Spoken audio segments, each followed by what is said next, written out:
All right, guys, welcome back to the next edition of the Masterclass, Smallmouth Bass Masterclass Sessions, Finesse Fishing. Today's topic, the death spiral, right? Tube fishing. I know a lot of people have kind of just kind of slept on the tube, especially even for smallmouth. But the secret sauce a lot of times, especially in pressured waters, is the tube. And so many things have happened over the last 20 years. So many more baits and presentations and techniques have kind of just come on the scene that a lot of people have forgotten about the tube, which is crazy, especially for smallmouth, because it is one of the most effective presentations that you could ever throw. But yet we all as anglers, and I've succumbed to it too, always want to try the newest, the latest, the greatest technique. Like right now, we'll talk about it a little later, but like the quakey phrase, right? That kind of stuff that's kind of like blowing up and all that stuff. But at the end of the day, it's not much, man, that freaking outfishes a tube, man. And that's just the truth.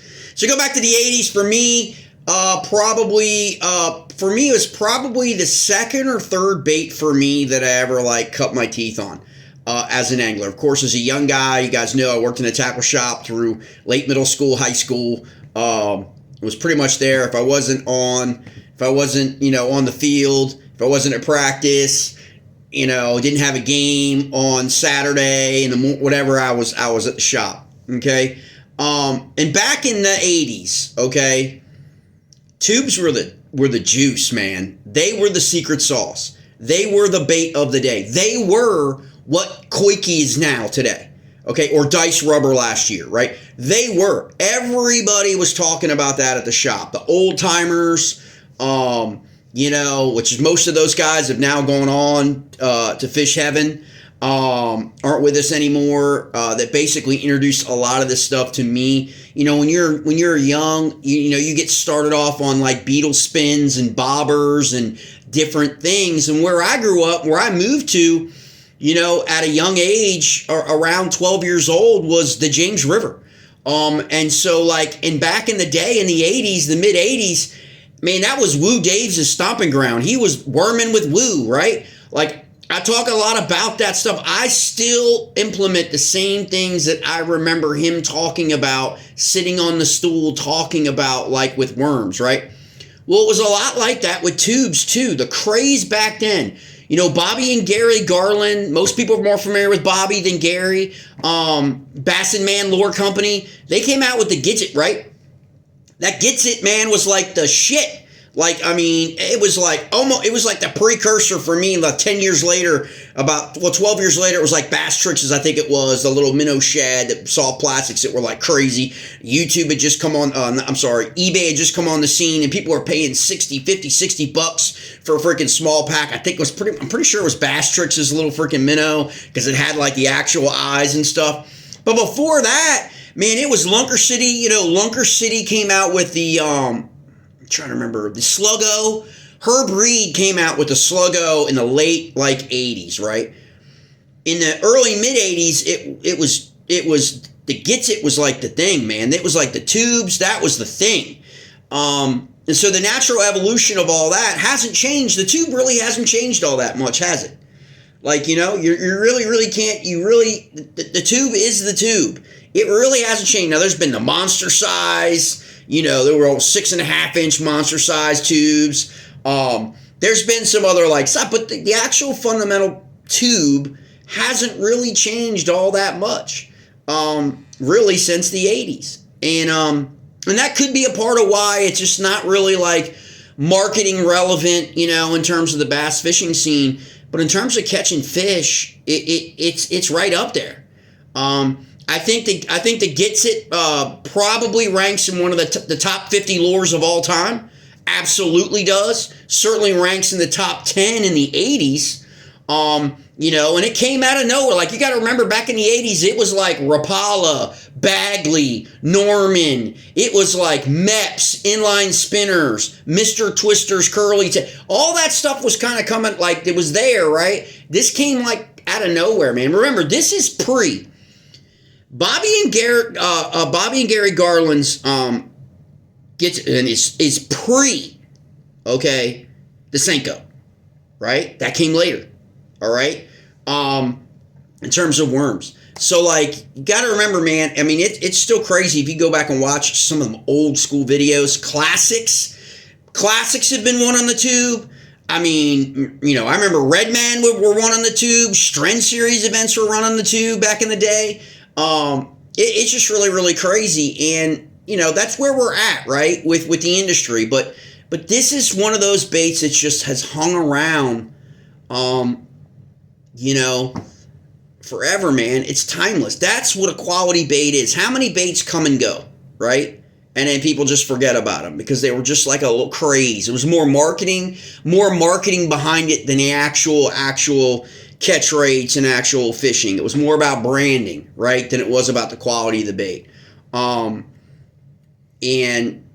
so when we're talking about tube fishing, you know, we've got to, like I said before, today in 2026, you know, massive innovations have taken place, okay, in the fishing world, in baits, especially soft plastics. New brands have come, you know, onto the scene in the last 15 years.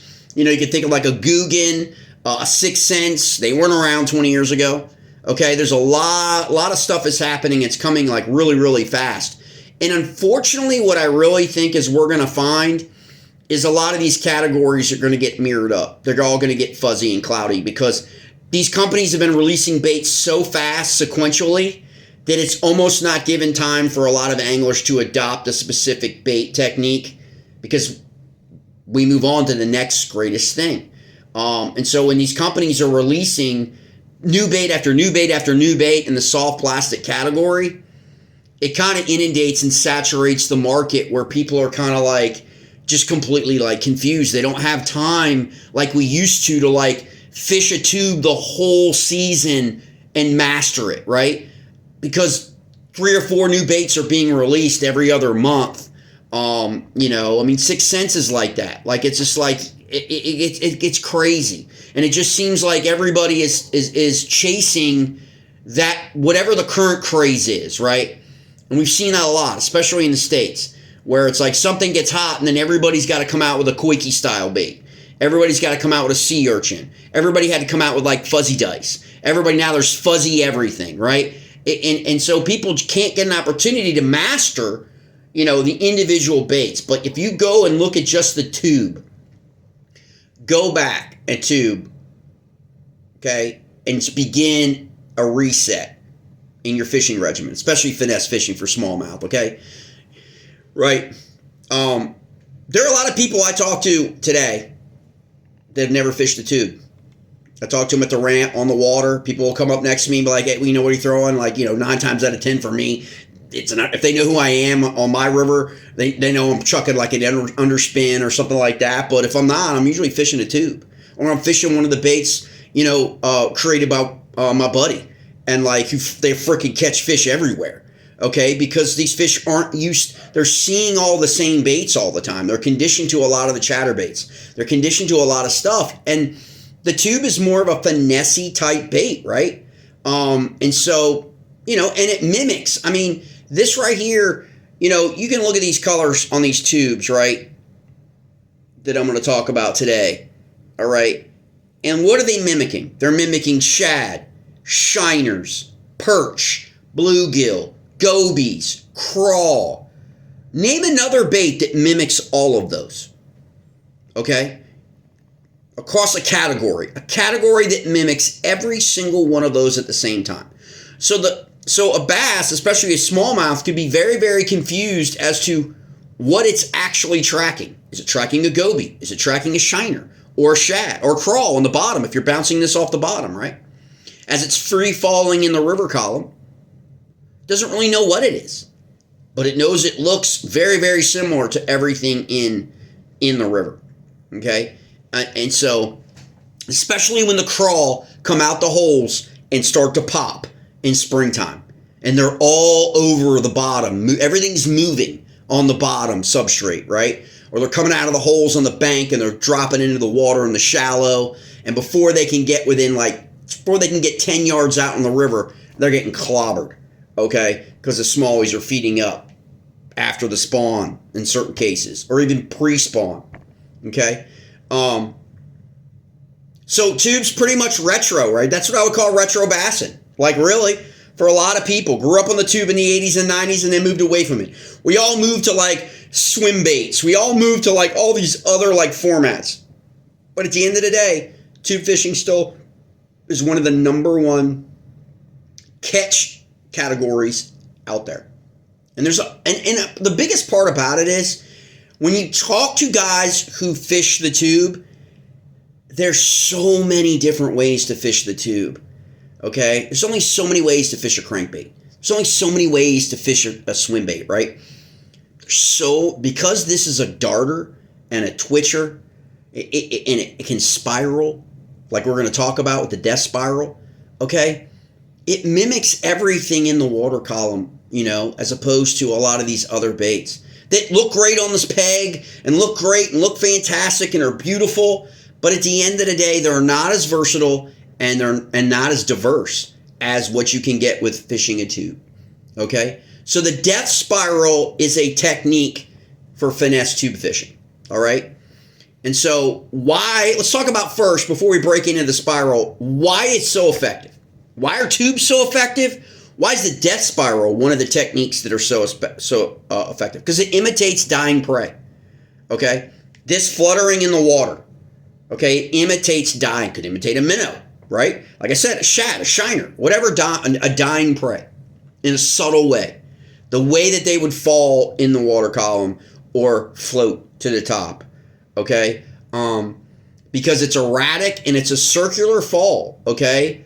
Tubes will fall in a circular motion depending upon how you have it rigged, okay? That it mimics dying bait fish, okay? On the way down. And then on the bottom,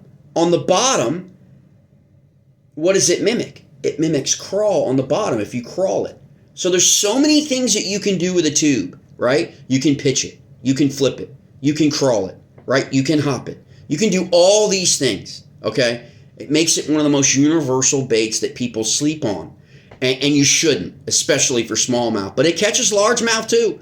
Don't let anybody twist it. This right here gets caught largemouth bass in the tidal Potomac, okay? Because no one's throwing the tube in the grass at Greenway Flats. Okay? Nobody's backsliding tubes in the Greenway Flats. What are everybody throwing on the Greenway Flats every tournament, every weekend? What are they throwing? They're throwing chatterbaits. So what do? You go out to the Greenway Flats on a Monday. This is what I do. You go out on a Monday, or you go launch out of Occoquan and go out into Belmont Bay on a Monday. Why on a Monday? There's no boat traffic. Okay, the second thing is those places got pounded Friday, Saturday, and Sunday. I always go after tournaments, after MLF tournaments, because I know all the spots where the guys are going to pound, and they're going to pound everything except the tube. And then I'm going to go out in the grass and inside and outside grass lines, and I'm going to backslide a tube. Okay, if you're not familiar with the backslide technique, go ahead and Google it. Okay, I'll do another video, hopefully out on the river next time I go out, to show you how effective backsliding a tube is, okay? Before I do the death spiral, backslide rig, backsliding a tube. Look at that. Your eyelet is on the back of the tube, okay? Because you're pulling it so it looks like what happens on the bottom or near the bottom. It looks like here comes the bass and there goes the crayfish retreating while looking at the fish. Crayfish don't do a 180 and run away. They run away like this in reverse. That's why you want to backslide in the grass, okay? Because it mimics a natural reaction to a predatory presence or threat coming in the grass, or they suspect in the grass, and they move backwards, keeping their eyes on it, okay? That's why backsliding is effective. So that's kind of like the rig it, reverse, and that way you can fish it that way, okay? That's backsliding, all right? Death spiral, you can rig a number of ways, okay? It has a secondary action. Most modern lures only have a primary action, okay? Like a tail kick. Primary action on a Kitech swim bait is a tail kick. Swim bait paddle tail. One primary action that draws the strike. That's it, okay? A tube has a unique because it offers secondary actions, okay? So In the water column, you've got all this moving around, creating water disturbance, right? But you can twitch it and dart it, okay? Spiral it, imitate fleeing anything in the column, right? Depending on how you're going to twitch it. You know, and depending on your conditions, clear water, dirty water. Maybe you want to use a rattle, okay, with dirty water. Maybe it's clear water. You want to do something like this with a little shimmer, okay? Look at that. I like to put that on there when I'm running tubes. If I got clearer water, the water's great. I want to add a little flash, right? And so I'm moving a tube, but it also has an action like an underspin, okay? But it doesn't have that underspin action. It's weighted, okay, because all underspins have a jig head that's 1/8 ounce, 1/4 ounce, whatever, okay? It's free, okay? So look at that. Free movement on that. Flash, okay? You can get a gold one. You can get gold, silver, copper, whatever, black. You can get whatever color you want. I like silver, and I like, you know, hammered, some of the hammered ones that reflect light a little bit, but it's just something else, okay, that you can add into that, okay? Low conditioning, right? Talk about that all the time, okay? Because the predominant, especially tournament anglers, okay, if you live on a fishery like I do that gets pounded by tournaments, there is a tournament virtually every other weekend on the tidal Potomac and the tidal James from spring to summer. From March, not so much March, but like May to September, okay?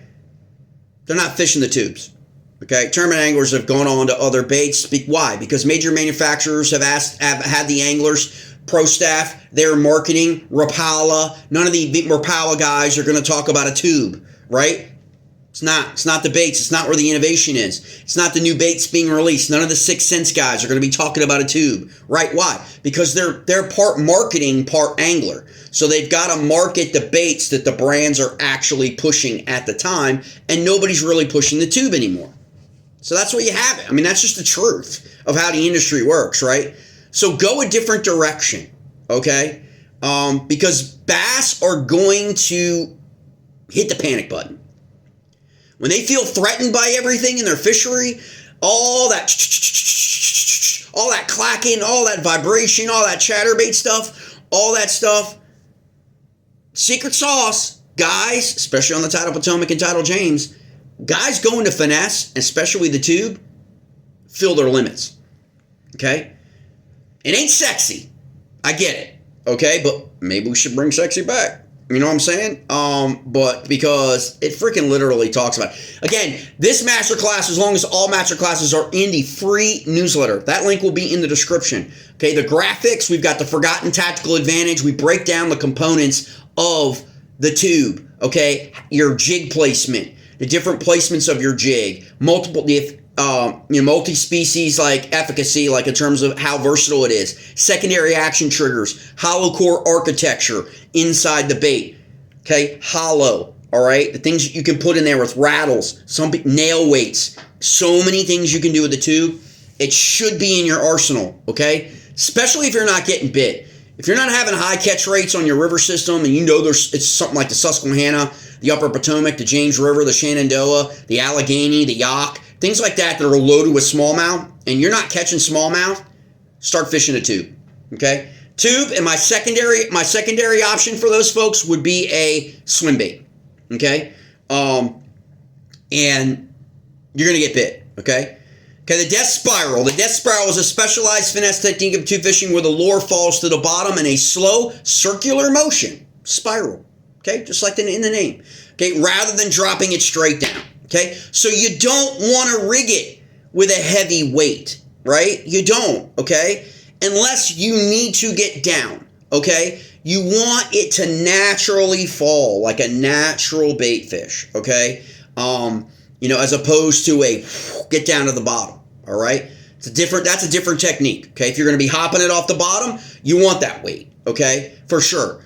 But you tend to want to go weightless, or a small nail weight in the front, okay? And you can put the nail weight in for distances. I recommend, if you're going to fish the backslide technique, if you're doing a death spiral, you can use a small nail weight. Now you can go a little heavier on a nail weight with the backslide, because you may want to cast from a further distance, okay? so you don't spook the fish, right?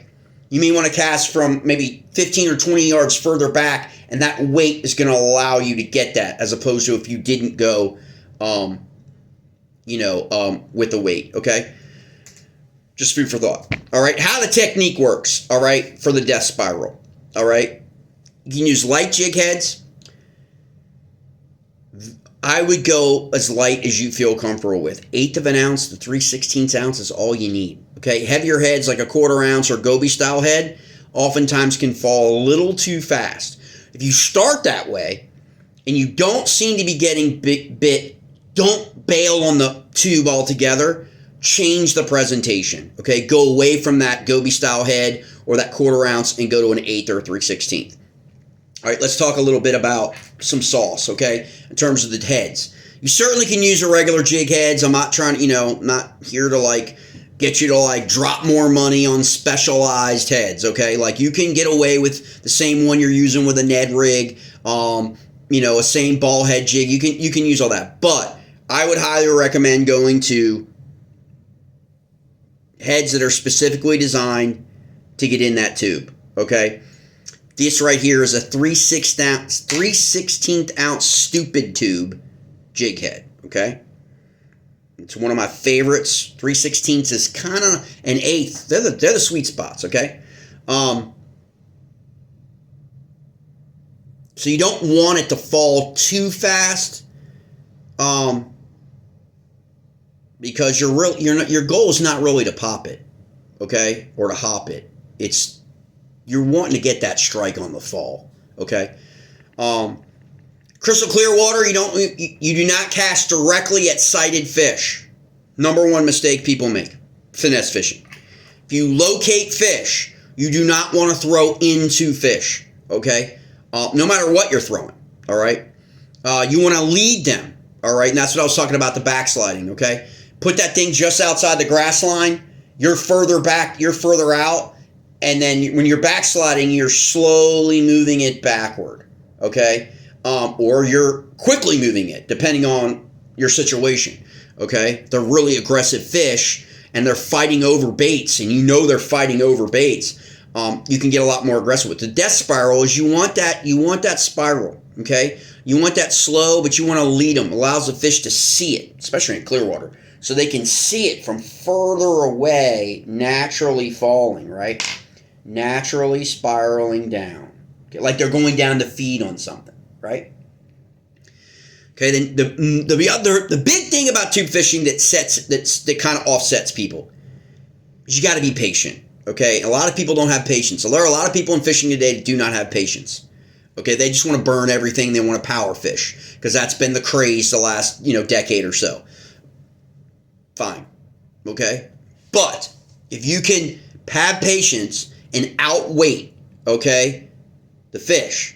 Meaning, if you don't get bit on the way down and it hits the bottom, don't just jerk it back up, reel it back in, and do it again. Let it sit on the bottom. Do absolutely nothing. Okay, just let it sit on the bottom. Okay? Cautious fish in the area are aware of that bait. They saw it fall. Okay? But they may just be a little cautious. Okay? So don't move it, all right? Because the more you move it, the more your bait looks fake. That's just the truth, okay? Most species, when they feel threatened, okay, schooling minnows will all dart at the same time in the same direction and move together. Why? Because all of their lateral lines are picking up all the other fish moving within the school. That's why they school together, okay? Because it's all coming off their lateral lines, and they're just going with the crowd, right? Other species will, like gobies and all that stuff. They won't just immediately, because what happens if they immediately disturb substrate on the bottom? It causes more attention to themselves, right? So it's not real. So just let it sit there for a while. And you'd be surprised how many times you're sitting there, and the natural water is moving it. You're not moving it with your tip at this point, and they crush it right off the bottom. They pin it on the bottom substrate, okay? You feel that, and then you set, okay? Retrieval tactics, the death spiral, and the stare down. This is in the newsletter, guys. It's an awesome graphic. It taught phase 1, the long lead. Okay, we talked about that. Phase 2, the spiral fall. Okay.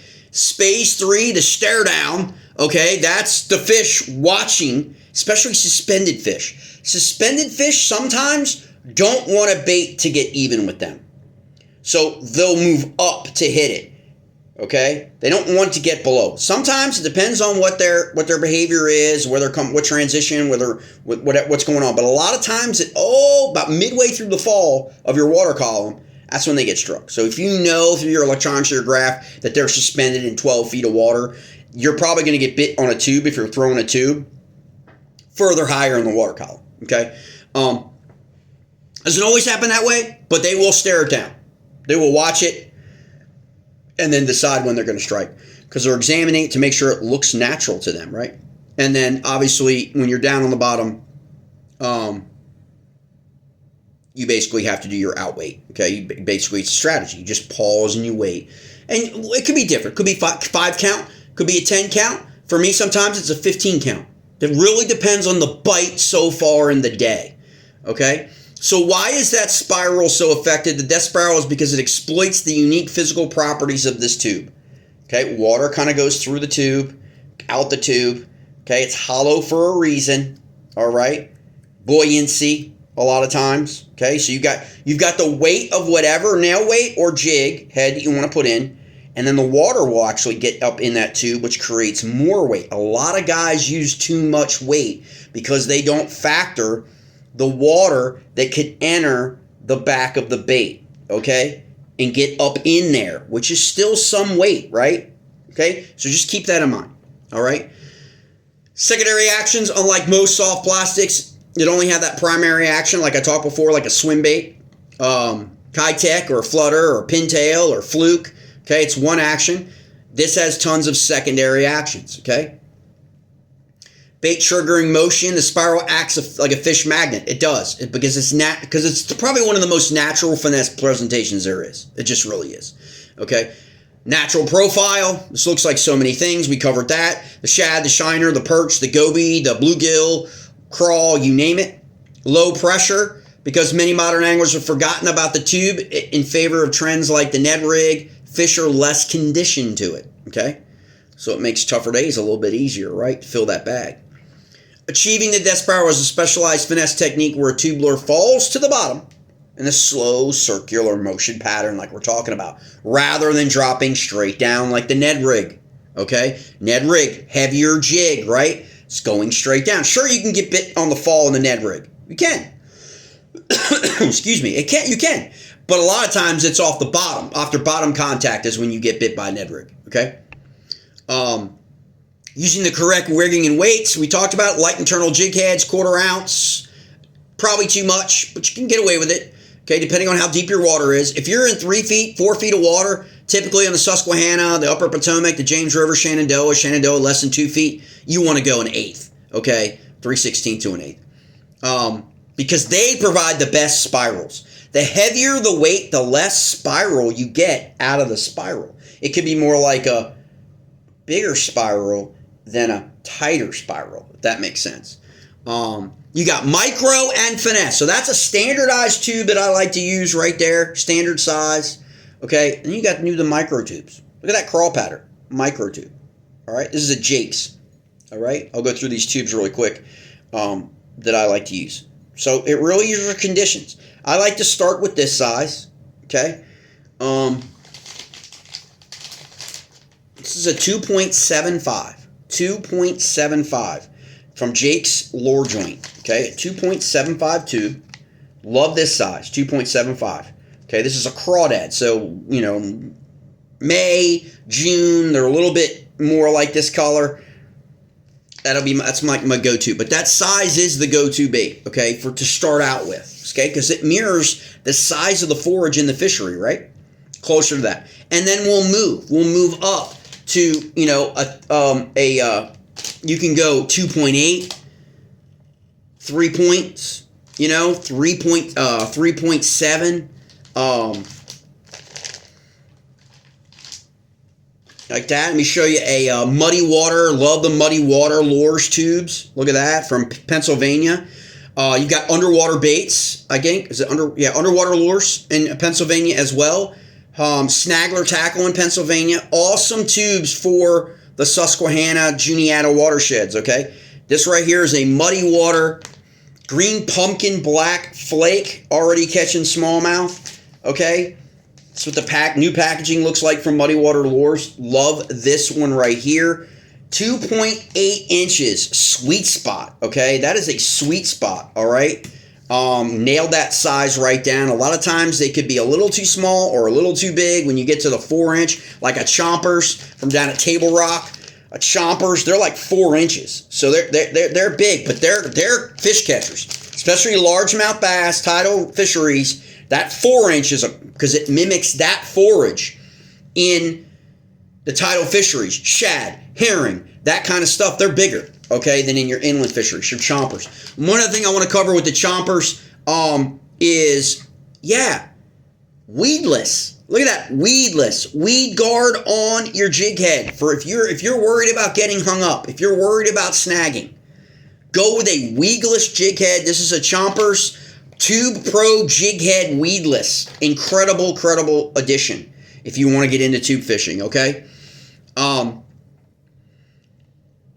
So the next time you're out on the river, you want to give tube fishing a shot, okay? Pick up a bag of tubes, make it like a natural color, go with like some kind of craw, Okeechobee blue. I'd like this now, kind of a new thing that's happening, is the color tips, or you can dip them. A lot of guys will dip their tubes for chartreuse, just a little bit different color. Just pick up a bag of like green pumpkin, blue flake, dark blue, like Muddy Water Lures. I'll put that links in the description, especially for Muddy Water Lures. And then just get out there, start out if you want to use your whatever you got. Go weightless, with a hook or whatever, that kind of stuff. Get out there and see how that performs in your water column, especially if you're river fishing and you're in seams or off seams or throwing into eddies or just outside of eddies. It's not just for suspended fish. That spiral will they will pick up on that spiral, okay? And it will entice them to at least be curious, and that's half the battle. If you can get them to be curious, 8 out of 10 times you're going to get bit. If you're throwing natural patterns, right size forage patterns like the tubes, again, I'm not suggesting, and I normally don't, and so I could be wrong. If I'm wrong, put in the comments. I don't go 4-inch typically on the inland rivers. Okay, on the inland river, Shenandoah, Allegheny, New River. I don't go 4-inch. Okay, so usually I may go late, like fall, when the crawl are bigger. Okay, because they do get freaking giant on the New River. But for the tidal fishery, zero problem with going 3/8, 4 tubes. Okay, zero problem. All right. But if you're in an inland river system, you probably want to stay in that 2.7 to 3.7. Okay, this is a 3.7. Okay, so it doesn't look like it would be that big, but it is. Okay, compared to the 2.7. So 2 different sizes, okay? And they're just really effective baits. And I think too many people have slept on them. They've kind of moved by because no one's really talking about them or marketing them anymore. It's hard to innovate a tube.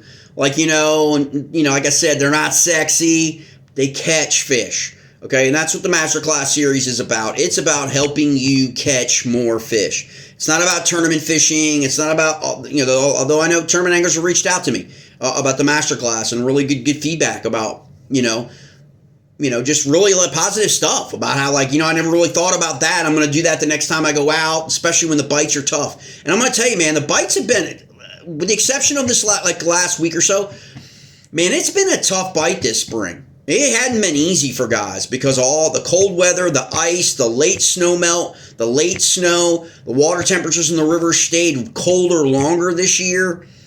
But at the same time, what we're seeing our forage be abundant. And we're seeing the catch rates from the electro surveys and from You know, all of the state agencies doing what they do.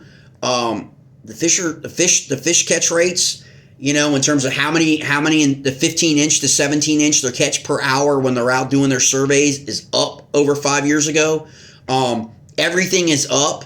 You know, when you're talking about catching in an hour 4 smallmouth over 18 inches, okay, I mean, that bodes well for a lot of these fisheries in Pennsylvania, Maryland, and Virginia.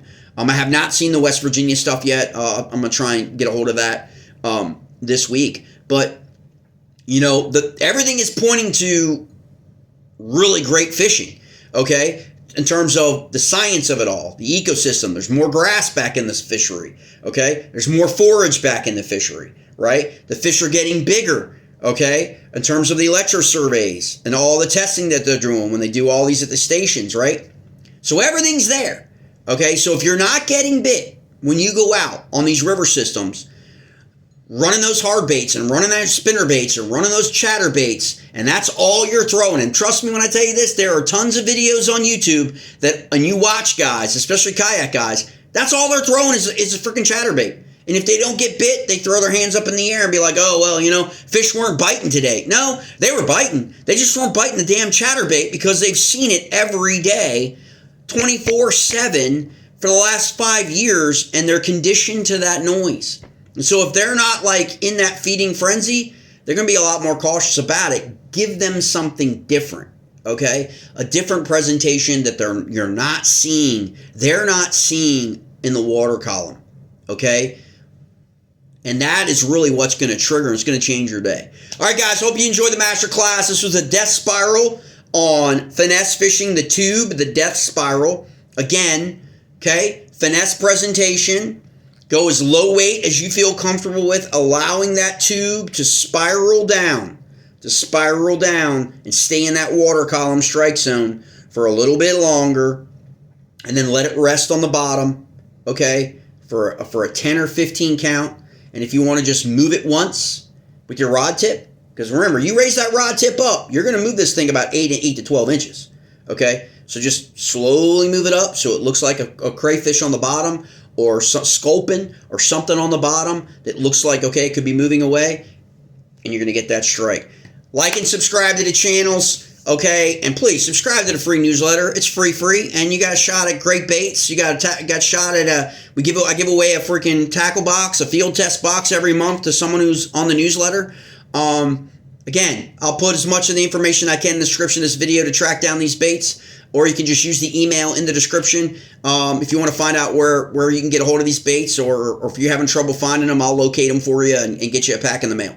Hope everybody has a great weekend out there fishing. Please try some of these things we're talking about, okay? Apply them. Don't just dismiss them, okay? Apply them.